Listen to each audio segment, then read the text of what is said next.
Welcome back to the Danny Harton Show. Today, I have my good friend Cianan Reed, who is a multi-instrumentalist here based in Nashville. How you doing, Cianan? Doing pretty well. How are you?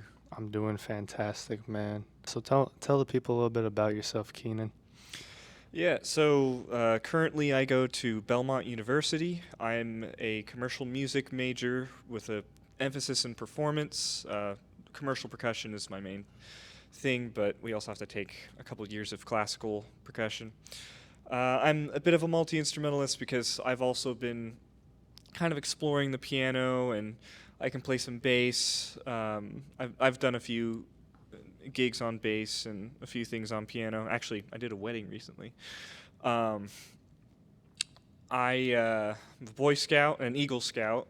I go to South Point Community Church. I've played with a few different people of multiple genres, ranging from rock, country, pop, fusion, jazz, folk, the whole thing. So I think that's a summary. Yeah, cool. Do you want to talk about what's like been your musical journey, like growing up and picking up all these instruments? Like, what does that timeline look like? Yeah, so back in second grade, I started taking drum lessons. And I first took from someone named Tom. I can't remember his last name because that was a while ago. And then I took from someone named Chad. And then I finally landed on a teacher that I really, really love. I love both my prior teachers, but John Alvey, he's the guy who really got me going with drum set because he was a jazz guy, but he's played all sorts of different genres. A phenomenal player. And I've always listened to music. My father is a musician. He's actually the worship director at my church as well. And I've played in a band with him for a while now. And then sixth grade, hit middle school, and instead of doing percussion in high school band, I actually did trumpet. Ended up taking trumpet middle school through high school. I made all-state jazz bands my senior year of high school on trumpet, so that was fun. Let's see, piano, I started self-teaching in seventh grade, and that was mainly for writing purposes because I was interested into making music and everything. And then eventually I took a few months lessons from this jazz guy, Rick Jackson, really good piano player. And that kind of helped me figure some stuff out. Now in college, we're taking piano because music student, but yeah, that's kind of the progression of piano. And then bass, I got a bass, I think freshman year, and I played bass in a band called Pluto for a little bit. And then What kind of bass was it? What was the model? it was just a Squire. Like P bass? Jazz. Jazz bass? Nice. Yeah. That's what I have. I have Yeah. a Squire jazz bass too. Nice. I love those things. And my father set up the action, so it's like really low and it's easy to play. It's pretty sweet. Yeah, that's cool. That's cool. Yeah. So you consider yourself like drums? Like, is that what you're primarily focused on? Yeah, that's definitely my main thing. That's what I'm going for in college, and I also get the most gigs, and I'm the most competent at that instrument. So, Gotcha. yeah. Who are some people that you've played with, like around town and stuff like that? I've played with Daniel Cook, Nadia Reist, Daniel Mazer, Graham Bauer. Played with Henry Cruz. He's a phenomenal player, and all the guys that are in that band. And so there are two different. The main bass player's name is Chris, but there's another Chris that'll sometimes fill in. I've played with both of those guys, and they're part. They know all the guys with what is it? Blue Sky Revival. That's a band that Henry opens for or plays with pretty frequently. So I know some of those guys, and yeah. So there's Henry. I played for. Yeah, there's a band called Super Locrian that I play for that it hasn't gotten too many gigs, but we did play a wedding recently, and we've done some stuff. So yeah. Yeah, and the Jessica Miller band. I forgot about that. That's kind of like a country rock band, and Jessica Miller is the artist, and we kind of back her. And there's also kind of another band based off of that. Kenny Fuller is in it, and yeah. I guess he and my father kind of lead all that stuff. So yeah. I got you. What are like some of your favorite spots around Nashville and favorite places to not only play but also to like attend and like watch shows there? Hmm. That is a good question. I really like going to the jazz jams at Rudy's Jazz Club. That happens Sunday evenings, and that's like unfortunately, it's like one of the only nights for people underage. But that whenever I've been able to go, it's been excellent. A lot of the people that show up are incredible, and it's always fun to jam with musicians. And Inglewood, there's a jam at Inglewood. It's more of like a funk jam, but that one's fun as well. The basement's a fun venue to play at because the sound system's pretty good. I've also played at Third and Lindsley once, and that was a really fun venue. I played the Cowan. It's right out of. It's attached to Top Golf. I played with an artist there. I can't remember her name right now. Bella Ray. I forgot about that. Yeah, I played with Bella Ray there. I was on Cajon for that. Yeah, that was a really fun venue. Somewhere that I play very frequently is Kimbrough's. I don't know. The I don't know if bar. you know where. Yeah, Yeah. it's over in Franklin, so it's Yeah. it's a little south of Nashville, but it's maybe like 20, 30 minutes away from Nashville. So yeah, that's a fun place to play, and a lot of the same people will come. So yeah, that's a cool spot to play. Cool. I was gonna ask you something. I just forgot. Oh. Oh yeah. Okay. What are your like long-term goals, like with music and your education and things like that? Yeah, so my biggest long-term goal, honestly, is probably going on a world tour. I want to be able to do that at some point, even just once. I would, yeah, that's kind of my big goal. And I'd also like to do some session work if I can.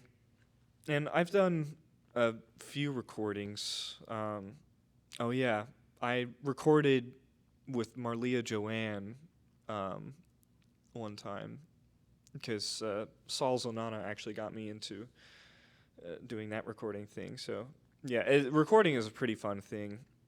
Actually, Henry Cruz, we recently recorded an album with him, and that was fun. It was at Sundog Studios, and whew, it was 10-hour day, but it was pretty fun. So yeah, but I'd say that with music, that's kind of my long-term goal. And education, it would be nice to get a master's, but it would have to be right. I'm taking one step at a time with my education. So Yeah. What degree are you going for again? commercial music with a performance emphasis in commercial percussion. Okay. Okay. So Yeah, I got you. So I know Keenan from Boy Scouts originally. And you were the Bugle Man. What was that like? it was fun. Bugling. I didn't actually use a bugle. I used a B flat trumpet, so I kind of cheated. But No one will notice. yeah, no one sees the valves on the horn. It doesn't matter. Yeah. But yeah, I played. Oh, I started doing that. I think I was like 14 or 15 when I started being the bugler, and basically I just play the bugle call for when the colors go up.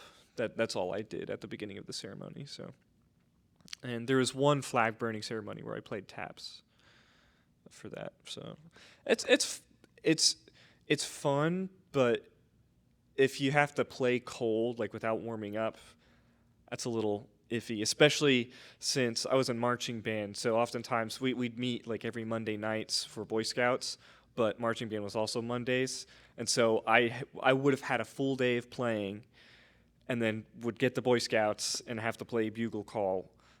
That didn't always go well, but it wasn't terrible. So You were definitely better than a lot of Boy Scout buglers out there. Let me tell you, we had this one guy at the summer camp I worked at, and yeah, it was not good at all. ooh. Not good at all, man. So I mean, yeah, you probably weren't feeling 100% all the time, but I can promise you, no one noticed. Like you did a good enough job. But yeah, let's talk a little bit about Boy Scouts. Like you said, you're an Eagle Scout now, right? Mm-hmm. What was like your Eagle project? So my Eagle project was actually out at South Point Community Church. They, I think it was a couple years ago. 3 years ago? Yeah, right before COVID. They purchased a huge amount of land. It was an incredible deal. But they got a huge amount of land, and they were planning on getting some like hiking trails and stuff out there.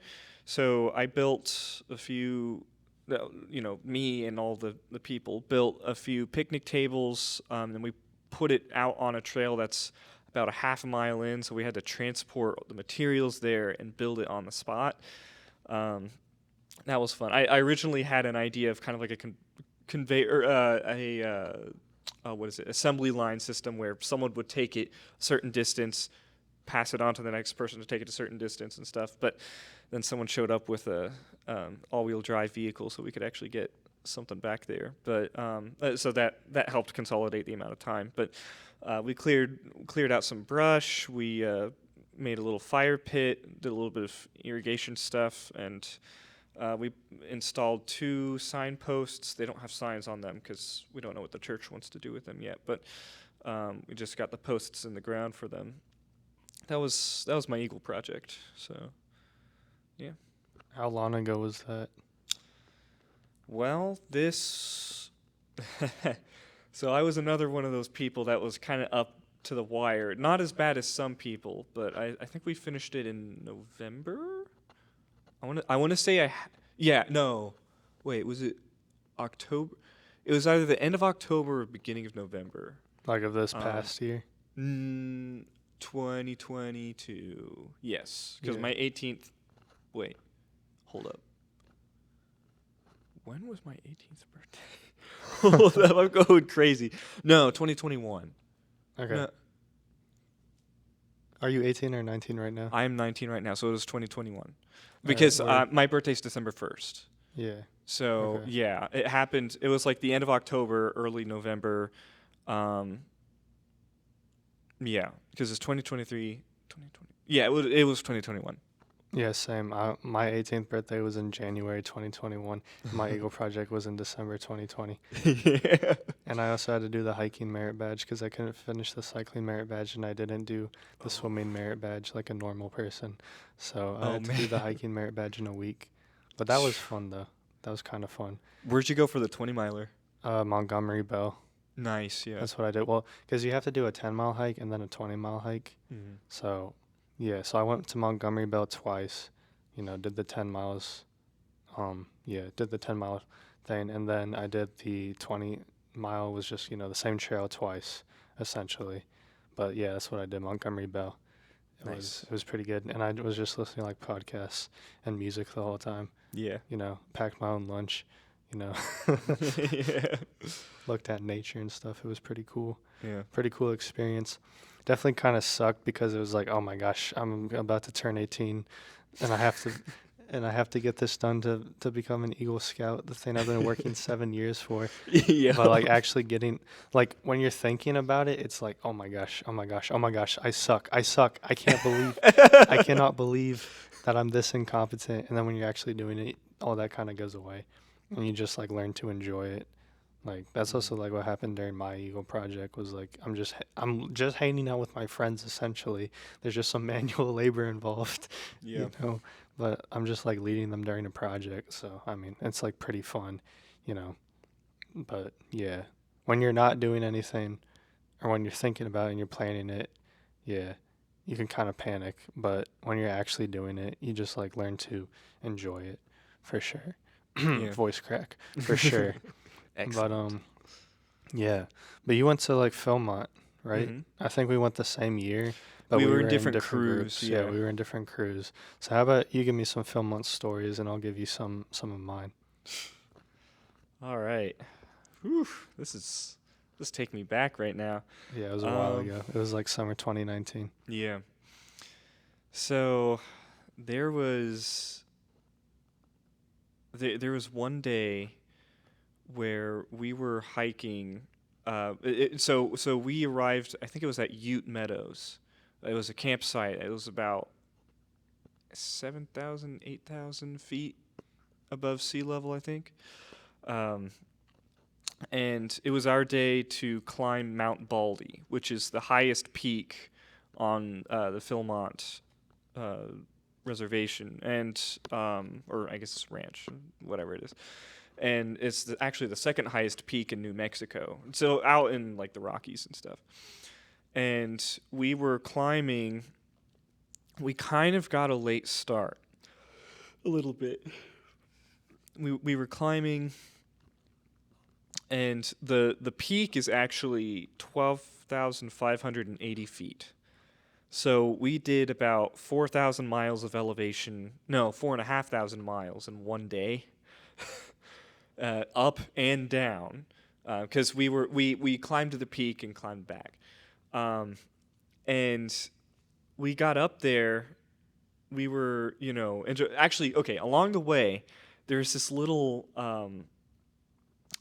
it wasn't a staff camp. It was like a stop where you could kind of refuel, or not refuel, get supplies and that kind of things. Yeah, I can't like remember what those were called. Do you yeah, remember? like I don't know, like outposts or something like that. Yeah, it But was something for like that. but for the people that are slightly confused right now, at Philmont is like a Boy Scout ranch where you hike for I think it's 11 days. It's or like Yeah, it yeah, depends. You can choose different routes, and they have varying degrees of difficulty yeah. and length. But our troop went for like the 11-day level, whichever one that is.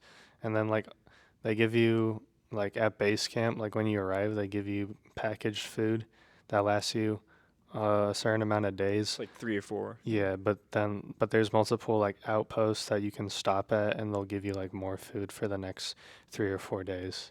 Um so yeah, that's what like he's talking about. And also like during uh like the trip, like when you visit all of these different like camps, most of them have like program, so like you can fish at one. Most of them have like their own bands where people, they'll put on like a campfire performance, bust out the guitars and mandolins and sing folk music and Those stuff were like so that. fun. Yeah. But yeah, so I mean that's the general concept. But yeah, you basically went to an outpost to get more food, and what happened? There was there was this little sign, and uh, it had a couple different funny remarks where it was like one was the view of nature, one was I think it was like toilet buddy, and then one was Red Roof Inn. So those were meant to represent the three different ways that you could go to the bathroom in the outback, because you like the campsites, they didn't have like an outhouse or anything like that.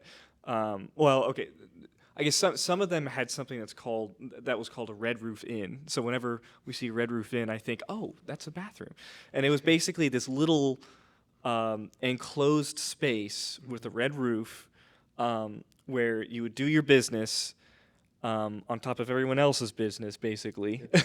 It was lovely.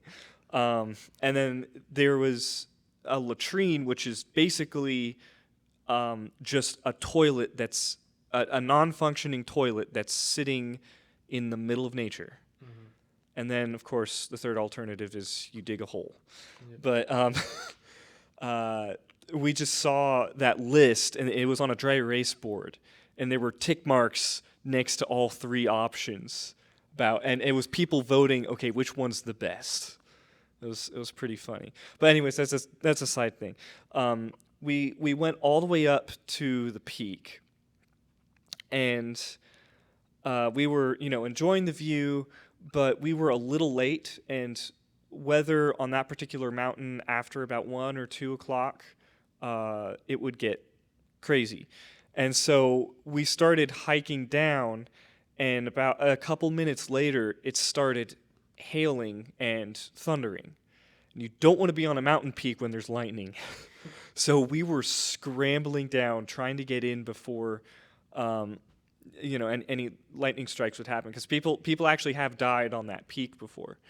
And we managed to get back. And when we got back to the campsite, it stopped. So that's the story Sounds about right. Yeah. That's the story of mountain hiking. It's like nice weather, terrible weather, get inside, nice again. Rest of the day's ruined. I think it was day 6, and we get to our campsite, and Aiden and Ben, it's like their turn to cook food. And I think it was macaroni night. So they're starting to just start cooking, like the fire's just lit, and then it starts hailing. And so then they have to run into my tent, because me, Aiden, and Ben were all in the same tent. So then they just run into the tent, and then we just have to wait it out for an hour, and then we get back outside, and there's just hail on the ground. You just get out and you just see white. And then but then they made food and whatever. But oh yeah, that's a wild thing. The snow, it's 60 degrees and there's snow on the ground. Yeah. Forgot about that. Yeah. Shout out to New Mexico. Yeah. a great state. Did I tell you about the bagpipe man? We went on top of a mountain. Oh yeah. And there was a man, like a scoutmaster, that was tuning his bagpipes, facing the New Mexican landscape. Yeah. I remember that. And didn't he ask you, is it cool if I play for an hour or something? I don't think he asked anyone. I think he just went for it. He just went for it? Yeah. I mean, fair enough. I wouldn't ask anyone to play my bagpipes. I'd be like, yo, I've been in the wilderness for 6 days. I'm busting out the bagpipes right now. Y'all can't stop me. I want to know how he carried that around on top of all the other weight, you know? Yeah, I don't know, man. That's crazy. Maybe that's the only thing he carried. Yeah. Wouldn't surprise me. He just forced other people to carry his stuff. But yeah, that's one thing. I remember, so way early in the trip, I think it was day 2 or 3, we get to this one program campsite area, and we do a conservation project. Oh, yeah. We had one like that too. Yeah, so I don't exactly remember what it was, but we did that for a good bit. And then that night, we went to the campfire, and so they're singing all of the folk classics. They got 500 Miles. They got what are other folk songs? They got what's it called?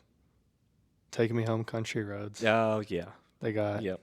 other stuff, but at the end they played House of the Rising Sun too. Oh, that's and then I've played that too many times. Fair enough. But then they ended off the set with the most unexpected yet glorious moment during the entire trip. They were playing House of the Rising Sun, and then they transitioned it into the Pokemon theme song, but in the key of House of the Rising Sun. Wait, which generation? Well, the TV show. Which generation? The original, I don't know. The original, okay. No, I want to be the very best version. Okay. That one. They started playing that. Yeah. And everyone went crazy. Nice. That's awesome. But yeah.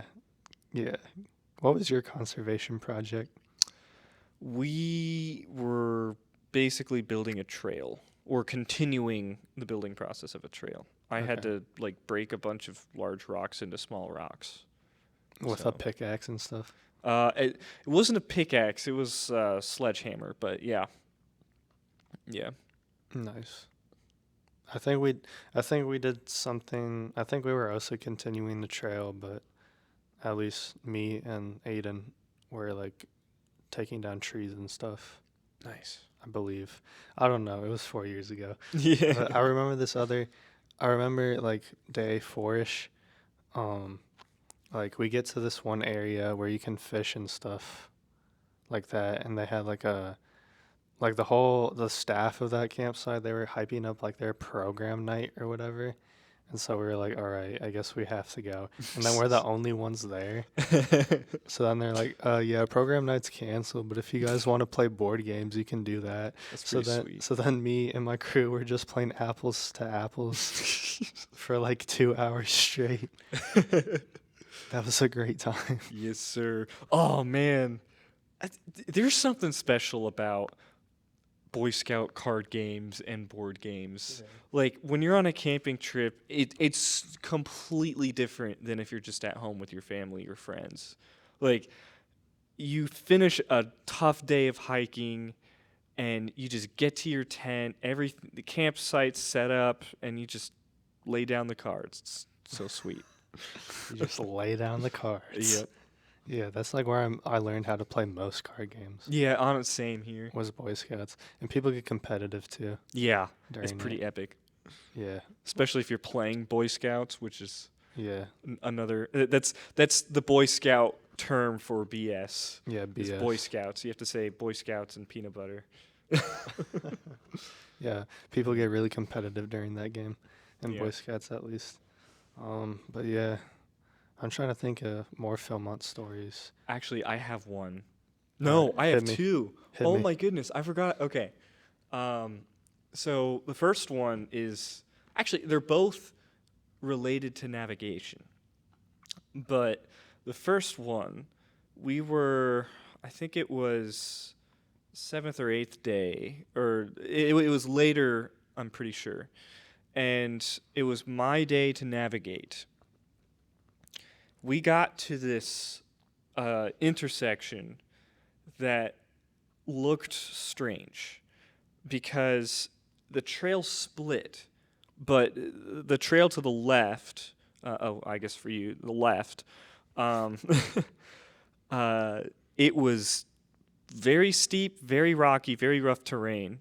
But looking at the map, and it followed a fence line, but looking at the map, it was going to shave off 2 miles to our campsite. And it was a viable pathway according to the map. But the other crew, so our particular crew, it was actually 2 different crews that were following the same path the entire 11 days. And so we would always end up at the same campsites. And they were from a different troop. But the other troop crew passed the path and it ended up actually being an extra 4 miles that they had to hike during the day.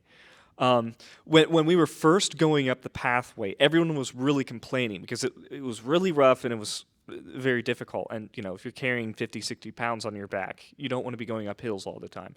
But when we got there like 2 or 3 hours earlier than the other crew. So everyone was like, oh, rest. But the second time I was the navigator, or as we would call them, the navigesser. Yeah, that's a more accurate term. Yeah. We actually had a burro with us. It's basically a mule, right? Yeah. Or no, it was either a donkey or a mule. I can't remember. Okay. And it was carrying some of our gear, which was really nice.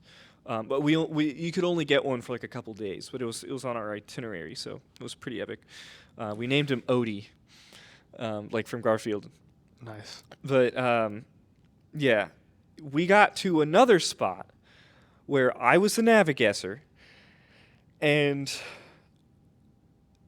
we had 2 options.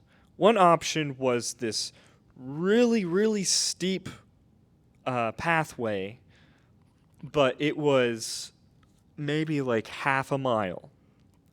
The other option was this very windy trail that did switchbacks up the mountain, and it was probably like 2 miles.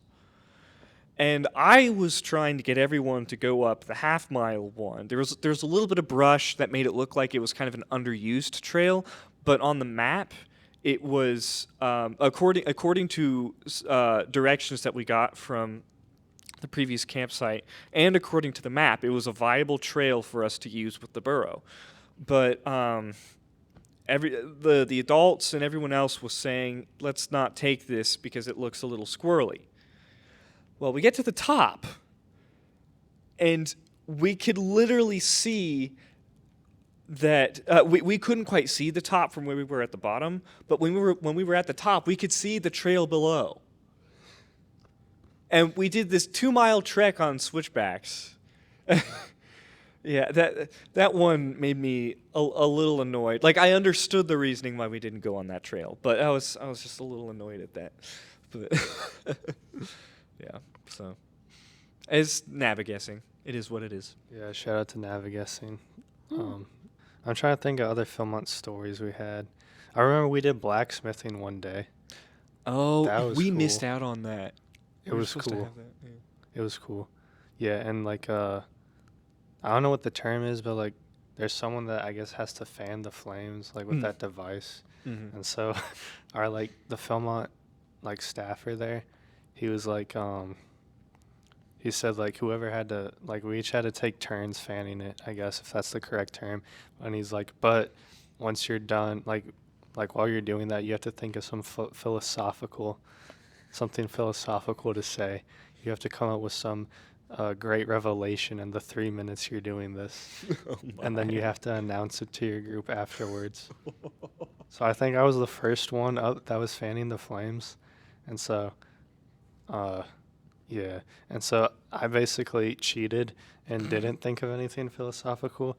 And instead, I just repeated a joke that we had been saying for like something we were pondering over for the past week, where I just get up in front of the lads and I say, "Is a Pop-Tart a calzone?" Which wasn't even my original thought. That was Jonathan's thought, which he probably got from some other group of friends, if we're being honest. Sounds right to come from Jonathan, though. Yeah, and then that kind of, and then I think the staffer hated me after that, because then like every like then every philosophical thought that came after was just riffing off of that. Like, is a hot dog a sandwich? Is this actually, is blank just blank for blank, was basically like what everyone was saying. Yeah.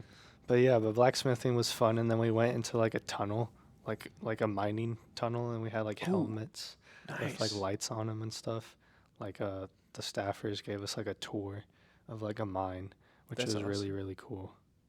That was great, and I think there were some jump scares during that as well. Nice. But yeah, I have to say the nature is just beautiful. Just like looking at all the trees. And for me personally, it felt a little bit nostalgic because for the first 7 years of my life, I grew up in California. So being in New Mexico, I kind of noted like there were some of the same tree species are like in both of those states, especially like the like Northern California, where there's more forests and stuff like that. There was like a lot of the same tree species, so that was kind of nostalgic for me.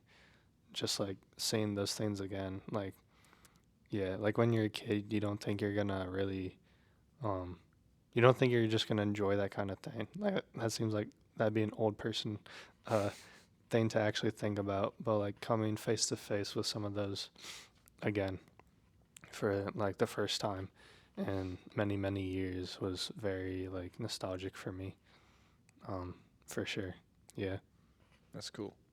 Yeah, but I mean the landscape and the nature and everything like that, you know just hiking in the wilderness of just hiking in the wilderness of New Mexico for 11 days, like you're going to see some crazy stuff.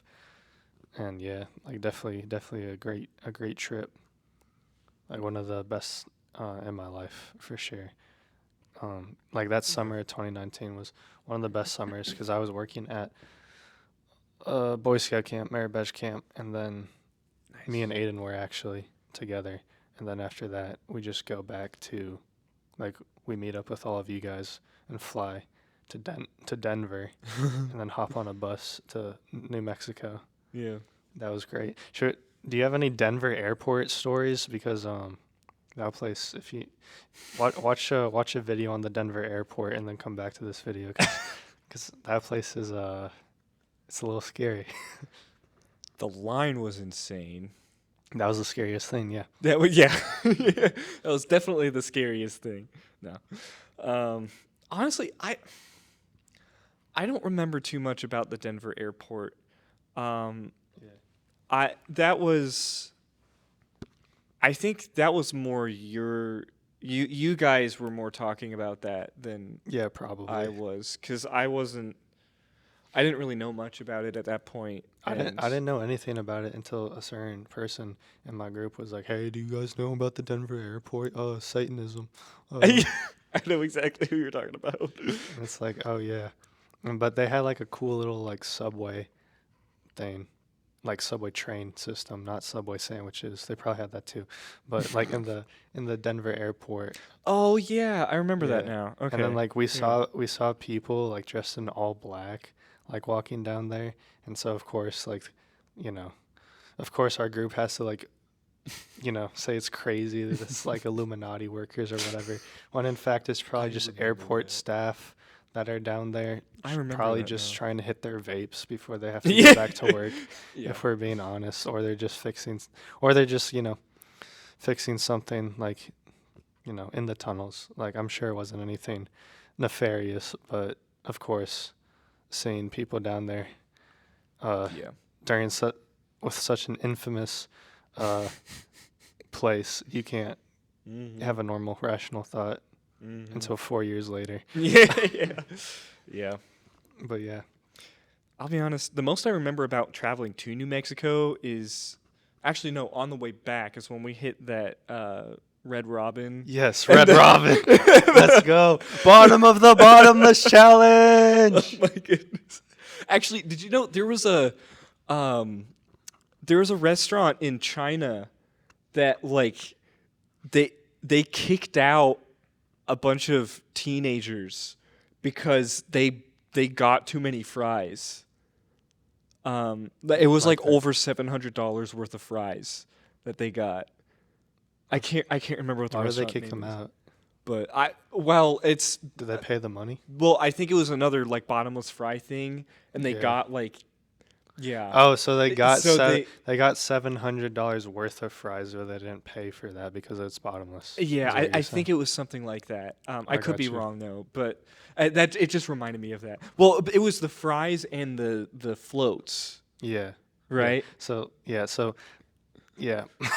so someone in our group had this actually originates from the scout camp we worked at.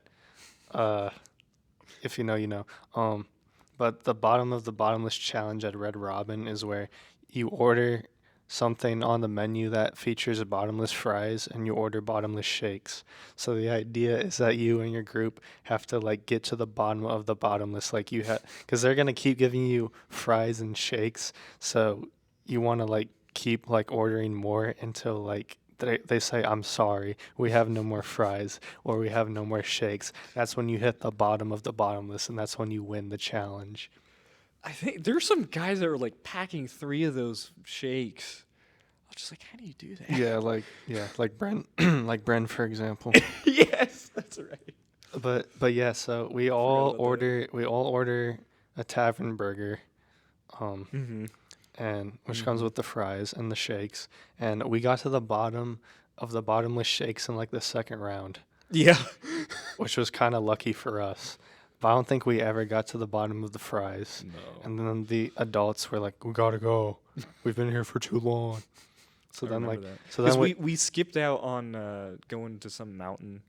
oh yeah, we went, yeah, some mountain that, yeah. Yeah. We went to Walmart instead. Yeah. Yeah, we went to Walmart instead. Oh my God, yeah. And then something happened at Walmart that I can't repeat on the video, Oh no. but it was really funny. But yeah, traveling, yeah, I don't know, man. Like the bus ride from Denver to Cimarron was like both times was just great. Do you remember when we were all playing Polytopia Yeah. on Aiden's I phone. remember that. That was funny. If you guys don't know what Polytopia is, You better it's know. like it's just like a game where you pick a tribe and you have to unlock like skills, and there's like resources. So if you pick like the Vikings, you get the hunting skill is like your first, or if you pick like I don't know what another tribe is, you get like fishing as your starter. So like Imperius's like organization. yeah, so it's It's like kind of like Civilization, yeah, but mobile version. yeah, but your goal is to like conquer all the surrounding tribes and like unify the map Yeah, as they put it in the game. pretty much. So we were all playing like we had like there were like 10 of us, I guess. Yeah. So there were 10 tribes all on one man's phone that we were just passing around the bus for hours upon hours. And I Listening don't to think we ever Chon. finished the game. We were listening to Chon, Yes, we were and listening to also Chon. what was that? It was like polka metal, No, pirate metal pirate metal. is That's what it was. right. Because me and Aiden, when we worked at the scout camp, one of our good friends from the camp introduced us to this band called Chon the previous summer in 2018, right? And then 2019, Chon released their self-titled album. So we listened to that album during all the scout camp, and then we listened to it on the bus during the Philmont trip from Denver to New Mexico. We listened to it during the hike at Philmont. We listened to it on the bus ride back from New Mexico to Denver. So Holy cow! yeah, so that album is extremely nostalgic for me and my friend Aiden because it literally came out that summer, the first week of scout camp, and we were just listening to it the entire summer. And it's a beautiful album. I cannot recommend that band enough. Chon. Go listen to them. They're math rock for the people that know what math rock is. And if you don't They're know what pretty math cool. rock is, put on Chon and get introduced. Expand your musical tastes. But Yeah. yeah, that's a beautiful album that I have a lot of memories like attached to. Yeah. For sure. What's your opinion on Chon? I haven't gone into a deep dive. I have listened to that album before. I've listened to a few of their albums. I think they have some pretty cool ideas. They're not as much my thing, only because their specific type of math rock.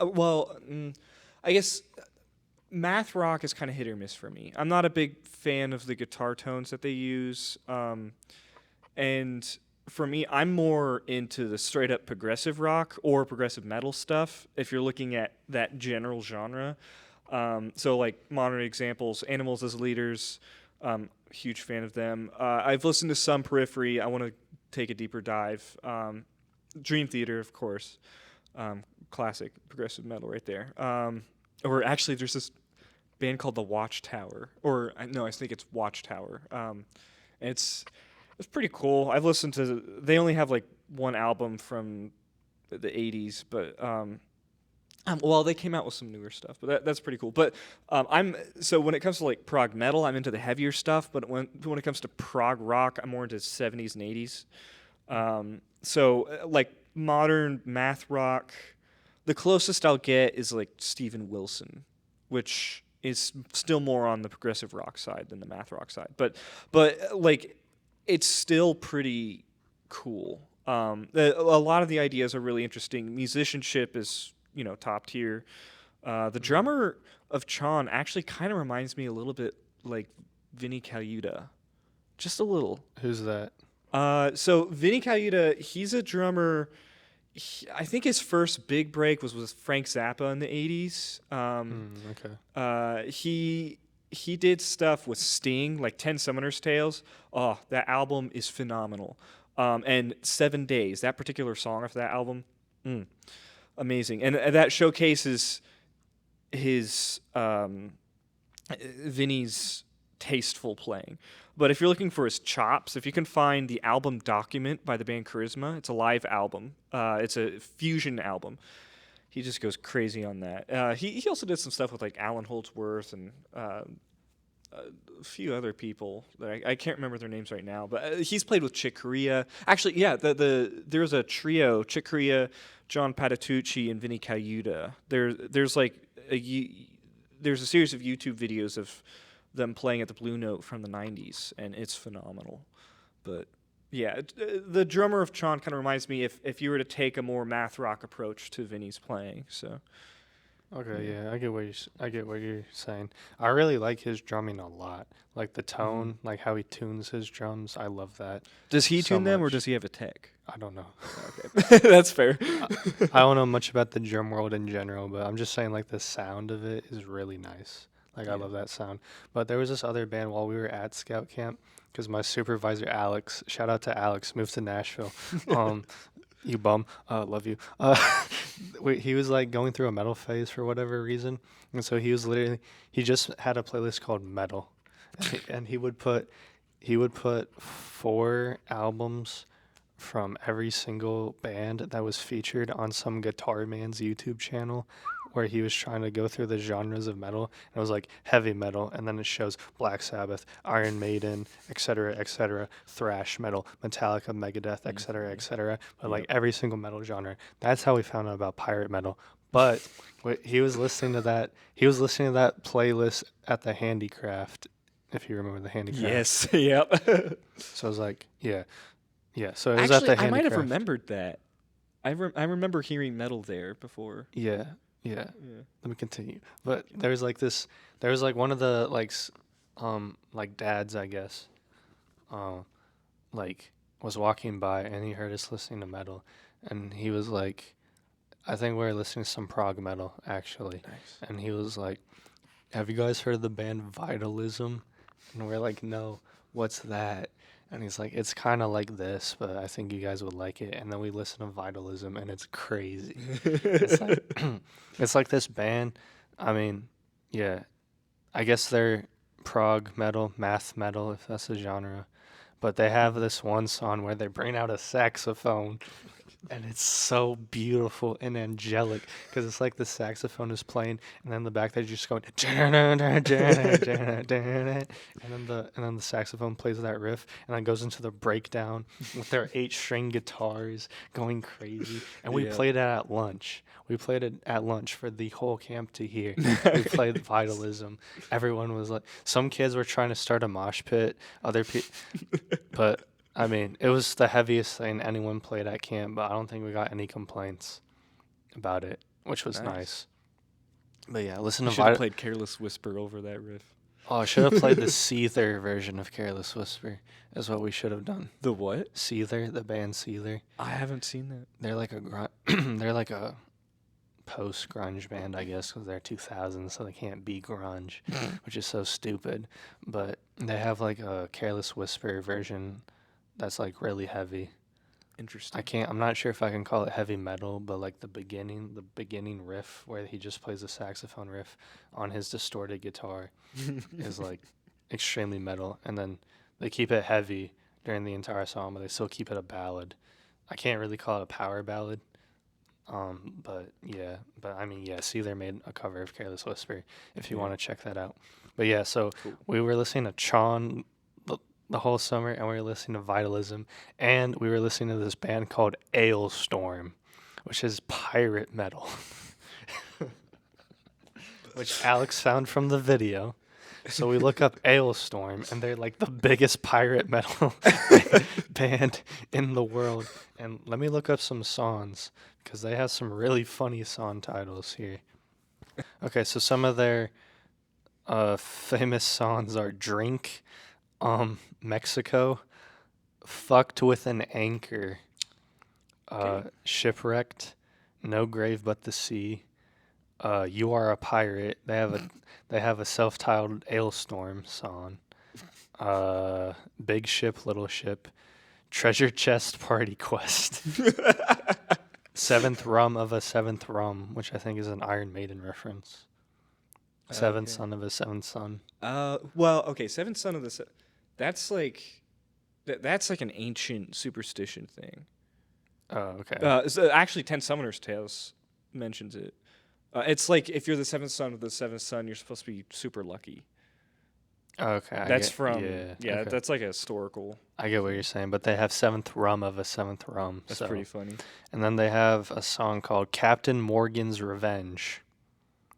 Um, but yeah, if you wanna just, I don't know, if you're into that, check out Ailstorm, I guess. That was funny. The whole last week of camp, we were just listening to that band, like only that band. It was stupid. Nice. But yeah, um, yeah, I guess. What are your favorite music genres? Man, that's a that's a tough question because it depends on the mood I'm in. Oh So, yeah, but like, well, but okay. So I grew up listening to new age music, jazz, metal, whatever genre Radiohead is, mm, like rock like Led Zeppelin, progressive rock like Rush, and 70s and 80s pop slash funk like Tower of Power, that kind of thing. That's what I grew up listening to. yeah, So the genre spread now is even bigger. Like hmm, I've gotten into, I listened to Meredith Monk for a while, like contemporary experimental classical. I've listened to some of that stuff. I went through a classical phase where I was listening to a lot of Chopin, or the Romantic era is probably my favorite. So like Korsakov or um, uh, oh, who am I thinking of? Who was the other guy? I can't remember right now. But like Romantic era classical music is great. 70s prog rock, like Genesis, Gentle Giant, Happy the Man, that kind of stuff. Or 70s fusion. I went through a huge Jean-Luc Ponty phase one time. But, Chick Corea, that whole world, Herbie Hancock. And also, when it comes to like modern stuff, there's like this really interesting neo fusion, neo soul, hip hop amalgam that I've been very interested into. Like sometimes I'll think of it like internet fusion, stuff like Cosmic Collective and that kind of thing. And other times it's more like JD Beck and Domi, where or like you take fusion ideas and fusion elements and combine them with hip hop stuff. Like their tribute to Mad Villainy, that was a cool one. You can find that on YouTube. Um, so like or Luke Titus and Cisco Swank, or oh oh what's his name? I can't remember. He did an album called Superheroes. It was pretty cool. That so that stuff I find pretty interesting. I'm not really into like straight up hip hop or rap or anything. For me, I listen to music for cool harmony, cool rhythm, or cool compositional elements. hmm, For example, actually, recently I've been listening to a lot of anime soundtracks, and one particular song that's I think is really cool is Ray One. It's off, or well, Ray. It's Ray's theme from Neon Genesis Evangelion. that's Uh, Aiden's favorite show. You dirty bastard. uh, the show, I have mixed feelings about the show. I've not seen it, Okay, but yeah. Aiden wants me to watch it, but I, I probably won't. Love you, Aiden. I mean, I would probably recommend. I would recommend. That's a whole side thing. We'll talk about Um, it after. yeah, we'll talk about that after. Um, but that theme is really cool because it came out, 90s, so it had classical elements to it, but it was also starting to bring in some of what you could call like core classic anime soundtrack archetypes and stuff. So that that's it's pretty cool seeing some of that stuff. I'm trying to think. Every once in a while, I'll kind of get like a Celtic bug where I want to listen to some Celtic music a little bit. And sometimes, I'll go into some metal and stuff. But I'm more on the prog metal side. Um, and, like fast metal, where you show off musicianship. That's a big thing for me, if you can show off musicianship. Or even like '80s fusion or '80s metal. Like Alan Holdsworth on the fusion side, that stuff's pretty cool. Or Iron Maiden's pretty cool as well. Um, they have some cool ideas and stuff. So yeah, I think that covers pretty much all the genres that I'm more focused on. But basically, more of the niche genres where music is uh, at its experimental peak and most creative. I guess I would say, or no, sorry, not most creative. Wrong term. Most the less appreciated genres by the majority of the populace. I guess you could say. Yeah, You know, I get what you mean. Do you like hyperpop? no. All right, next question. I haven't listened to a lot of it, but anything that anyone's shown me, I haven't been as much of a fan. Partly because, like, harmonically and rhythmically, it's not quite as complex as some of the other genres. Like, I'm more of a jazz guy generally. And so, harmony's usually pretty important. Harmony and rhythm. Seems like hyperpop is more focused on melodies and patches, the sound, like experimenting with the sounds that are used and stuff. Different synth sounds and that kind of thing. Which that's a whole other world of music appreciation than the one that I'm usually into. I think that's what I like. I like melodies and things like that. So I think we're a little opposite in our music taste. But I did not like hyperpop either when I first listened to it. But now I think I've been indoctrinated a little bit. I don't know. I think hyperpop has a lot of cool like things going on in it, a lot of cool creativity and stuff like that in hyperpop. So yeah, I don't know. I feel like we're kind of going towards genres being, I guess, well, music just being a cocktail of a bunch of different previous genres to the point where you can't really call it anything solid. But I think that's cool though. I think Oh, you that's the mean like creative thing. making distinctions between genres? Yeah. Per Yeah. yes and no.